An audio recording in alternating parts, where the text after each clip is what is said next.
സ്വർഗത്തിൽ പോകുന്നവരുടെ 11 അടയാളങ്ങൾ.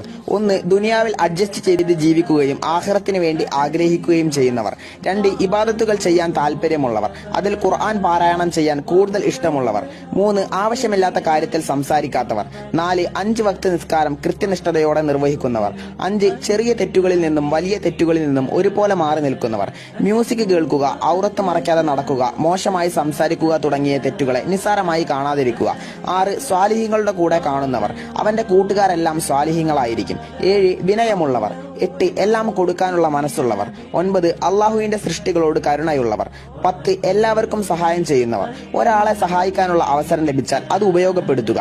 കാരണം അവരെ സഹായിക്കാനുള്ള കഴിവ് നിനക്കുള്ളത് കൊണ്ടാണ് റബ്ബ് അവരെ നിന്റെ അടുക്കലേക്ക് അയച്ചത്. അപ്പോൾ ചെറിയ കാരണങ്ങൾ പറഞ്ഞ് അവരെ ഒഴിവാക്കാതെ അത് ചെയ്തു കൊടുക്കാൻ ശ്രമിക്കുക. 11. സ്വന്തം മരണത്തെക്കുറിച്ച് കൂടുതലായി ഓർക്കുന്നവർ. സ്വർഗത്തിൽ പോകുന്നവർ തന്റെ മരണത്തെക്കുറിച്ച് കൂടുതലായി ഓർക്കുന്നവരാകുന്നു. അവർ ദുനിയാവിലെ സുഖ സന്തോഷങ്ങളെ മറന്ന് ആഖിറത്തിന് വേണ്ടി തയ്യാറെടുക്കുന്നവരാണ്. അള്ളാഹു നമ്മളെ എല്ലാവരെയും സ്വർഗത്തിൽ ഒരുമിച്ച് കൂട്ടി അനുഗ്രഹിക്കുമാറാവട്ടെ.